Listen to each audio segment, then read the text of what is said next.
Hi guys, welcome to our first daily video. My name is Aryan. I am a 12th grader at South Windsor High School here in Connecticut. To get started today, let's look at problem number 4 from AMC 8 from 2020. So let's first read the problem. So the problem says you have 3 hexagons of increasing size as shown below. And suppose the dot pattern continues so that each successive hexagon contains one more band of dots. And the question is asking us how many dots would be in our next hexagon.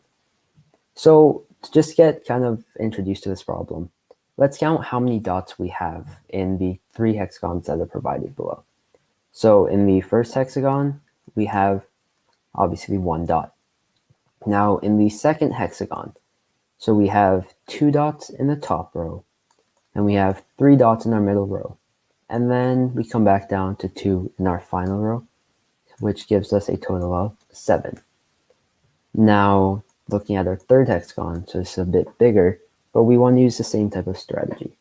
So this organized counting helps us make sure that we don't miss a dot or overcount, right? So again, in our top row, we have 3 dots at the top, 4 underneath, 5 in the middle. And then we work our way back down because after the 5, we have, again, 4 dots, and then we end with 3 dots. So then adding this up now, this gives us a total of 19 dots. Okay, so now we want to figure out how many dots would be in our fourth hexagon. So you might see a pattern here, right? Because essentially we don't want to draw this out on the test because it might take too much time, right? So we look for patterns to solve this.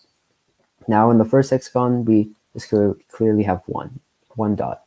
Now in the second hexagon, so we start with 2 dots in our top row, then we work our way up to 3, and then we come back down to 2. And we see the same pattern in the third hexagon where we start at 3 now, work our way up from 3 to 4, and then from 4 to 5, and then come back down to 4 and then to 3, which gives us 19.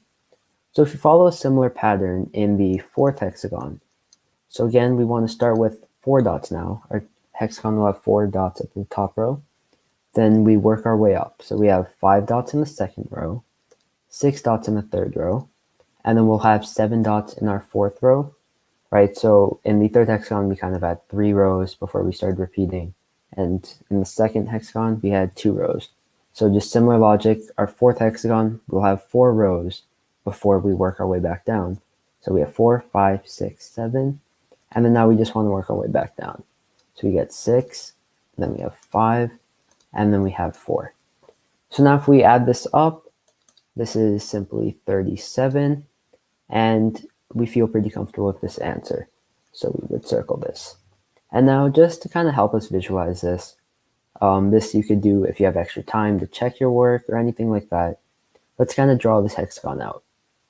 So if we have 4 dots at the top, say it would look something like this, 4 dots in the top row.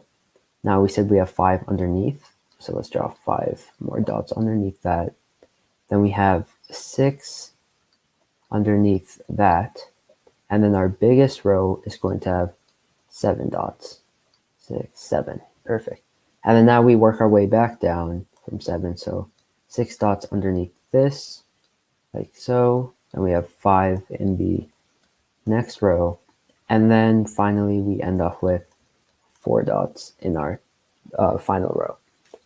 So then clearly this does look like a hexagon, right? If we give a rough outline, it'll look something like this, right? So we have our hexagon with a total of 37 dots.